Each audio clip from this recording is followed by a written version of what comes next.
All right. Well, anyways, let's get some OU news. We had some breaking news before we came on. I didn't reach out to him personally, but I can only assume that he's an avid viewer and watcher of the show because he tweets out this right before we go live, and I can only thank him enough.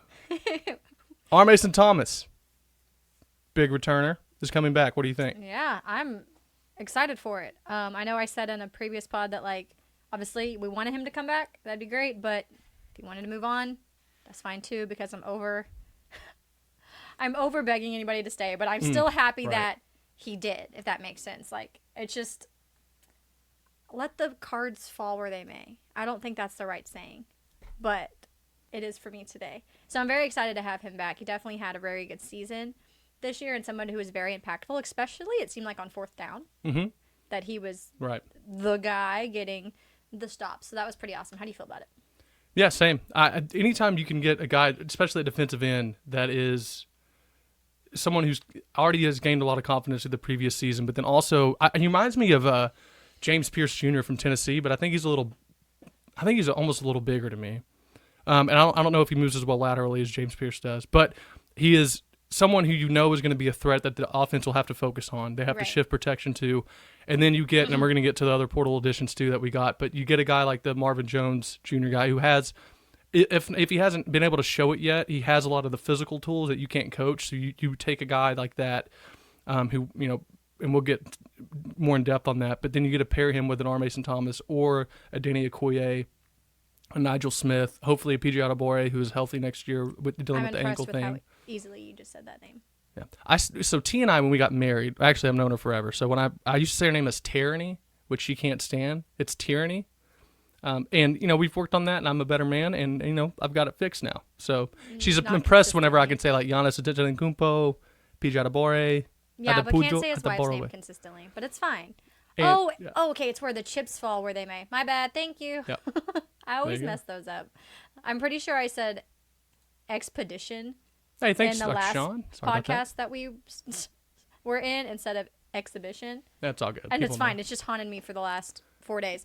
But can we just talk about what the heck is with the Grease stuff? I have no idea. Oh, together we go together. Is this it? Okay, like I get some of the references, but like who the heck has ever watched Grease 2?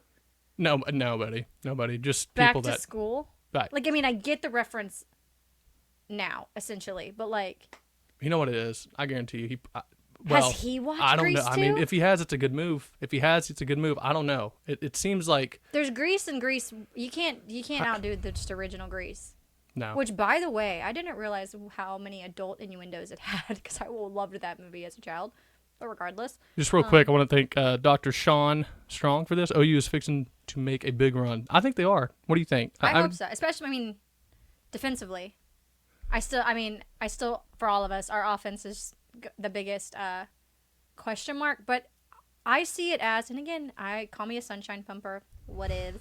Our offense just had to be a little bit better this year for us to win most of the games we played in. Mm-hmm.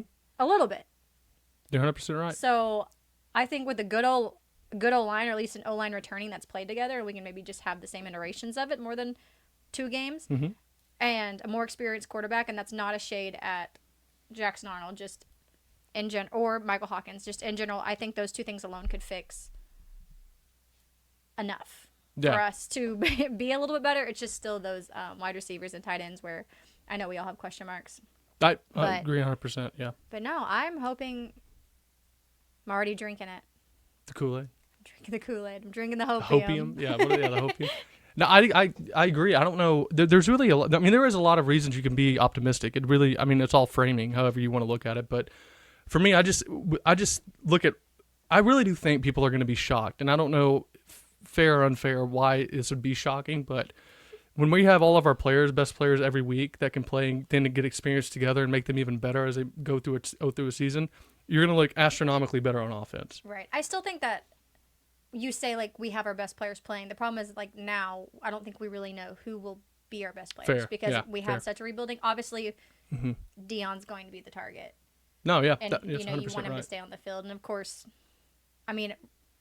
you would assume John Mateer would come in and be the starter. That's, again, not shade of Michael Hawkins. But should Michael Hawkins have a good spring ball. Do they call it spring ball? Yeah, Or is spring that ball, just yeah. baseball? Yeah. Panicked. Spring ball and have a good summer and earns a spot, then hey, it is what it is. I don't think that's impossible, but I mean those you have those two guys, and then as far as running backs go, and I really like Salchuk.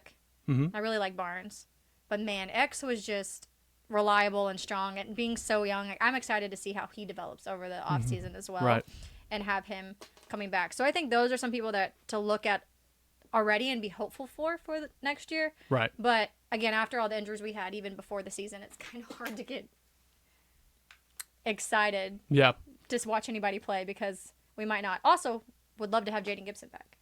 Yeah. Not that'll to be skip huge. him and overlook him, but that would be huge, like mentally, emotionally, physically, to have back because dude, 6'6". Yep. So he's kind of tall. Yeah, a little taller than me, also a little more athletic. No? A little taller than you is correct. Yeah. Much You don't more think a little more athletic? Much more athletic. Well, We're gonna change the concept. certainly more athletic. We'll go there. R. Mason Thomas, by the way, 12 tackles for loss, 9 sacks in 2024. That'll do. Fourth best in the SEC. That'll do, donkey. That'll do. And so yeah, and I agree too. And just to buttress your point, I don't really need to add anything, but just getting all the guys back that you are, and you're right about the receivers. It's I'm assuming they're going to be good. If, at least just having a guy like Deion Burks every week, like you've talked about before, is just going to be such a boost. And I think you played on a lot of teams. Having your best players out there just boosts the morale of everybody Right. around. Like when you know your guys are there, it makes you more confident. Like you really feel like you have a chance to win every game. Like last year, think about every game they went into. It's everyone knows, man, we have our 6th, 7th best guy out here at certain positions. And it just kind of, I don't know. I don't want to say it doesn't eliminate motivation at all. I'm obviously not. But I just, you don't get that extra pep in your I think step. it's just more the confidence. Right. And if you're not confident, it's just not going to be very successful. Yeah, Especially in 100%. sports. It's like 70% confidence, 30% skill. To an extent. And again, to an extent, you can't just be like totally trash and be 70% confident. You're not. But in general, like you have to be confident. You can have all the talent in the world.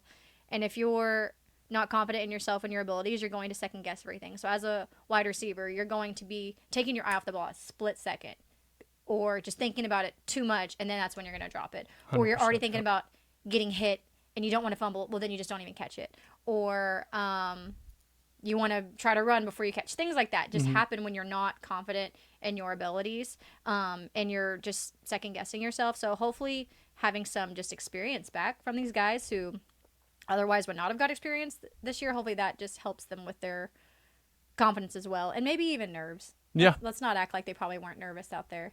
Oh, 100%. 100%. And so all that back. Also, along with R. Mason Thomas, Kendall Dolby announces his return. I think that's a big addition. I think he's a better. I think getting him back is you're not going to find a guy that good in the portal, I don't think. And he comes back. He knows the defense. Obviously, you're assuming he's going to be healthy to play or not have the lingering effects of that injury. Like a leader too. Exactly. And the guy with, like we talked about, with confidence. He knows what he's doing. He's physical. He's not afraid to play and to hit. And that kind of guy is big just for the overall morale of the defense and just them knowing, that they have a dude out there that they can rely on every week. And Robert Spears-Jennings also returning. Right. Big safety addition. He's also a guy that has the body type you need at SEC play, and then he's not afraid also to get his hat in the mix, and makes plays as well. And I think that there is a lot of hope and a lot of just with the guys that are returning. I really think this defense can be one of the best. It already was, I think, 16th in efficiency this year in the nation. And then that's with being put in impossible positions. Yeah, and people just don't understand. We need to get my dad on here one show just to have him talk about how beneficial it is for defenses to have a good offense that can give them breaks and also require the opposing team to drive the whole field instead of fumbling it on your side of the field all the time. Right. It's going to be big next year if you have a competent offense, and I think they will. At least you assume they will. Or heck, defense maybe be so good, just hold people to 10 points, and if we can score 14, yippee. I'll take a 14-10 win any day of the week. Any day.